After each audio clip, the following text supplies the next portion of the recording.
Welcome to my channel the medicine bag. तो हमने जो शॉक था उसके हमने जो पहले पार्ट थे हाइपोवोलेमिक शॉक था, ठीक है, और जो हमारा कार्डियक शॉक था वो हमने देख लिया था। अब हम पढ़ रहे हैं अपना तीसरा शॉक, एनाफाइलेक्टिक शॉक।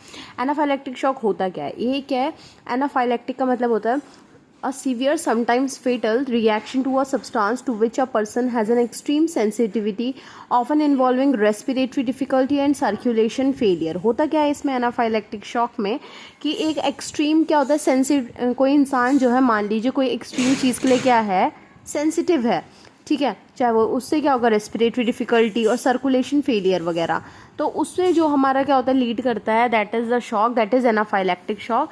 ये बहुत ही सीवियर होता है, ठीक है। कोई भी सब्सटेंस बॉडी के अंदर आया उससे रिएक्शन जो ही है, ठीक है, जिससे पर्सन क्या करेगा, एक एक्सट्रीम सेंसिटिविटी शो करेगा, जिसमें रेस्पिरेटरी में सांस लेने में दिक्कत होती है और सर्कुलेशन जो होता है वो एक तरीके से फेल हो जाता है। तो दिस इज एनाफाइलेक्टिक शॉक।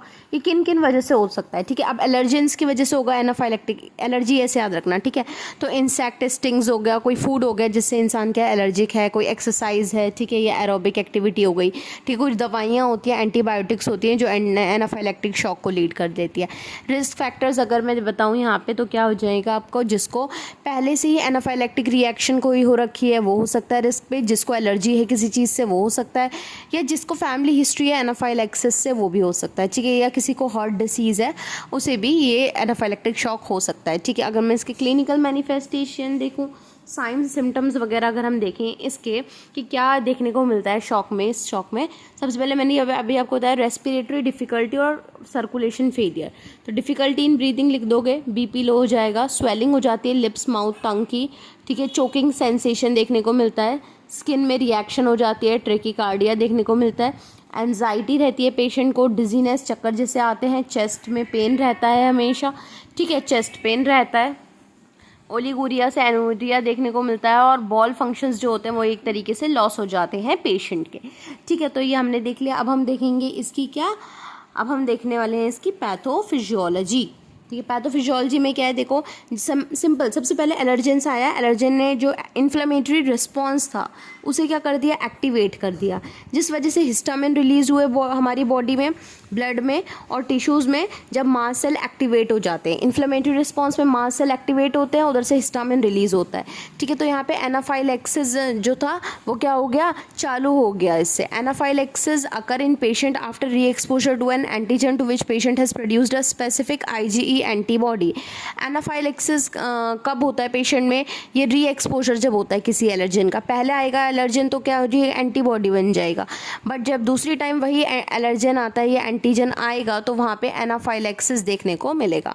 इसमें डायग्नोस्टिक इवैल्यूएशंस हम क्या क्या कर सकते हैं, हम इसमें ब्लड टेस्ट कर सकते हैं, ठीक है, और food allergen specific skin test करा सकते हैं, हम हिस्ट्री ले सकते हैं कि जो पेनिसिलिन थिन स्किन टेस्ट है उसकी, और प्लाज्मा हिस्टामिन देखने को देख सकते हैं।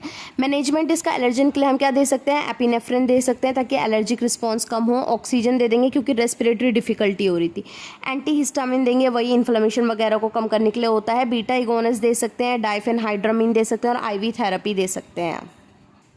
कॉम्प्लिकेशन अगर देखें तो इससे अभी हमने बताया डेथ हो सकती है पेशेंट की, हार्ट फेलियर और किडनी फेलियर हो सकता है, ठीक है। अब हम देखेंगे, ठीक है, तो अब हम देखेंगे सेप्टिक शॉक क्या होता है। Septic shock caused by systemic, septic shock mainly क्या होता है जब एसेप्सिस होता है, मींस क्या होता है, इन्फेक्शन, मतलब हमारी सेप्टिक टेक्निक मेंटेन नहीं होती है तब देखने को मिलता है, ठीक है। Septic shock caused by systemic infection and inflammation, extensive release of chemical mediator and endotoxin causes dilation of blood vessels and loss fluid into the interstitial space.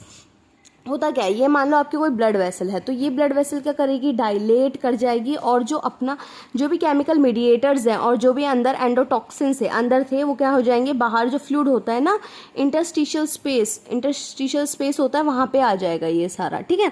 तो यहाँ पे सेप्टिक शॉक किसकी वजह से होता है, जब इन्फेक्शन या इन्फ्लेमेशन होता है, कोई भी क्या हमारा मान लीजिए कोई बाहर से कोई क्या हुआ, इन्फेक्शन हुआ, जिस वजह से क्या होगा, इन्फ्लेमेशन वगैरह होगा, तो उससे सेप्टिक शॉक देखने को मिलेगा, ठीक है, तो इसमें एटियोलॉजी क्या होगी? ठीक है, एटियोलॉजी मीन्स कॉजेज़ का क्या हो सकते हैं इसके, जिसको निमोनिया है, यूटीआई है, या डाइजेस्टिव या एब्डोमिनल इन्फेक्शन है, रिप्रोडक्टिव सिस्टम इन्फेक्शन हो रखा है किसी को, ठीक है, या जो बूढ़े लोग होते हैं उनमें इन्फेक्शन के चांसेस ज़्यादा होते हैं, कोई माल नरिश्ड है, सही से न्यूट्रिएंट्स नहीं ले रहा है, उसे इन्फेक्शन जल्दी हो सकता है। तो ये हमारी एटियोलॉजी हो गई। रिस्क फैक्टर में क्या आएगा? जिसका वही पुअर न्यूट्रिशन है, कोई वुंड या इंजरी हो रखी है, वहाँ से इन्फेक्शन फैल सकता है, हिमाटोमा हो रखा है, एनेमिया हो रखा है, मेजर किसी की सर्जरी वगैरह हो रखी है। सर्जरी होने के बाद सबसे बड़ा ये क्या होता है, रिस्क क्या होता है कि इन्फेक्शन ना हो पेशेंट को, ठीक है, तभी हम एसेप्टिक टेक्निक मेंटेन रखते हैं ओटी वगैरह में और आईसीयू वगैरह में। ठीक है, अब हम देखेंगे इसकी क्या पैथोफिजियोलॉजी। ठीक है, पैथोफिजियोलॉजी में क्या होगा, माइक्रो ऑर्गेनिज्म अंदर घुसा, मान लीजिए कोई वुंड वगैरह से अंदर बॉडी टिश्यूज़ में चला गया, फिर उसने क्या करा, इम्यून रिस्पॉन्स को एक्टिवेट करा, जिस वजह से बायोकेमिकल साइटोकाइंस थे, साइटोकाइंस क्या हो गए, एक्टिवेट हो गए। वहाँ पे क्या होगा, ऑर्गन डैमेज और फेलियर क्या हो सकता है जो कि क्या हमारा सेप्टिक शॉक कॉज कर सकता है। ठीक है, डायग्नोस्टिक इवैल्यूएशन में हम क्या कर सकते हैं, चेस्ट एक्सरे, यूरिन का सैंपल लेंगे, ब्लड कल्चर लेंगे, ले सकते हैं। शॉक में आप डायग्नोस्टिक इवैल्यूएशन लमसम सबके सेम ही लिख सकते हैं। ठीक है, और लिवर फंक्शन टेस्ट करा सकते हैं, हाँ, हीमाटोलॉजिकल टेस्ट करा सकते हैं इसमें। मैनेजमेंट अगर हम देखें इसका, तो फिर साइन सिम्टम देख लेते हैं पहले, चलिए हम। ठीक है, तो यहाँ पे क्या होगा, मेंटल स्टेटस क्या होगा, पेशेंट का चेंज होता है इसमें, पाल्पिटेशन देखने को मिल जाता है। ठीक है, हार्ट बीट जो होती है बहुत रैपिड हो जाती है, तेज़ हो जाती है, शॉर्टनेस ऑफ ब्रीथ, सांस लेने में दिक्कत होती है, आर्म्स और लेग्स क्या हो जाते हैं, पेल हो जाते हैं, स्किन रैश देखने को मिलता है और डिसकलरेशन। ठीक है, स्किन में क्या होगा, रैशेज हो जाएंगे और वो डिसकलरेशन शो करेगी। हाइपोटेंशन और यूरिन आउटपुट क्या हो जाएगा, कम हो जाएगा, ये देखने को मिलेगा। अब हम देखते हैं इसका मैनेजमेंट में हम क्या दे सकते हैं, एंटीबायोटिक्स दे सकते हैं।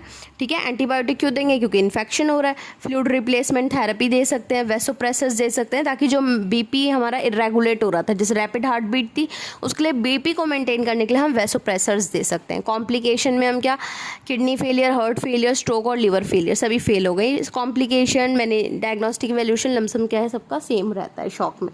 ठीक है, अब हम नेक्स्ट अपना शॉक देखते हैं, न्यूरोजेनिक शॉक। ठीक है, न्यूरोजेनिक शॉक क्या होता है, जब आपकी स्पाइनल कॉर्ड में कोई क्या हो जाती है, इंजरी हो जाएगी, उससे जो शॉक देखने को मिलेगा, आपका क्या होगा, ऑटोनोमिक डिसरेगुलेट हो जाएगा, जो एएनएस का काम है वो बंद हो जाएगा एक तरीके से।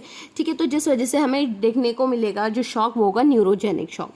सो defined as the injury to the spinal cord with associated autonomic dysregulation. समझ में आ गया आपको ये?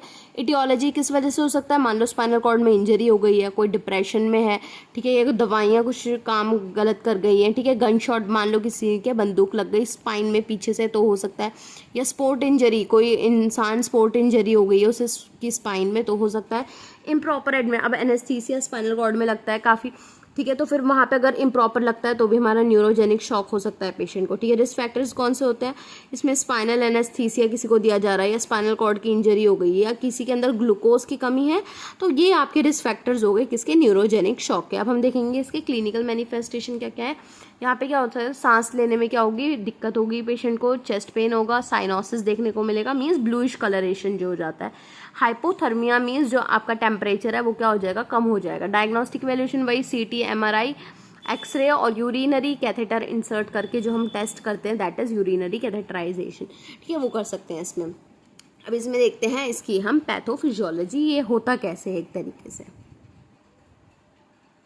ठीक, तो dysregulation of sympathetic nervous system, मान लो कोई गनशॉट हुआ जिस वजह से जो सिंपैथेटिक नर्वस सिस्टम था उसको क्या होगा, डिसरेगुलेशन हो गया, जिस वजह से जो वीनस और आर्टीरियल का वेसोडाइलेशन था वो क्या हुआ, डिस्टर्ब्ड हुआ। बीपी क्या हो गया, कम हो गया। ब्लड प्रेशर क्या हुआ, वेसल्स क्या हो गई, डायलेट कर गई वीनस और आर्टीरियल, तो जिस वजह से बीपी आपका कम हुआ, बीपी कम हुआ, ब्लड प्रेशर कम हुआ, तो वीनस रिटर्न भी कम हुआ। अब हार्ट के पास पहुंच नहीं रहा है तो स्ट्रोक वॉल्यूम कम हुआ, कार्डियक आउटपुट भी कम हो गया, और जो ऑक्सीजन सप्लाई था वो इम्प्रॉपर हो गया, टिश्यू क्या हो गया, परफ्यूज हो गया, परफ्यूजन हो गया, तो यहाँ पर शॉक की कंडीशन में हो गई। ठीक है, मैनेजमेंट क्या दे सकते हैं हम इसमें, आईवी एट्रोपिन दे सकते हैं, ठीक है, स्टेरॉइड्स वगैरह दे सकते हैं, ठीक है, हिपैरिन दे सकते हैं ताकि पस वगैरह ना जमे, ठीक है, आइनोट्रोपिक एजेंट्स दे सकते हैं हम, ठीक है, ताकि जो हार्ट रेट है वो क्या हो, कम हो। डोपामाइन दे सकते हैं एनोट्रोपिक एजेंट्स में, और वैसोप्रेसर्स दे सकते हैं, वही जो मैंने आपको बताया था, मेंटेन करते हैं बीपी को वैसोप्रेसर्स। कॉम्प्लिकेशन इसके 2 हो सकते हैं, वीनस पूलिंग हो सकती है, सिंपल हार्ट रेट और कार्डियक आउटपुट बीपी, ये सब तीनों चीज़ें ही कम हो जाएंगी, तो ये हो गया आपका कॉम्प्लिकेशन। ठीक है, तो ये अगर आपको अच्छे से समझ आया है तो मेरे चैनल को लाइक शेयर और सब्सक्राइब करें। ठीक है, और जो बाकी चैप्टर है उसकी वीडियो जल्दी ही अपलोड हो जाएगी। Thank you.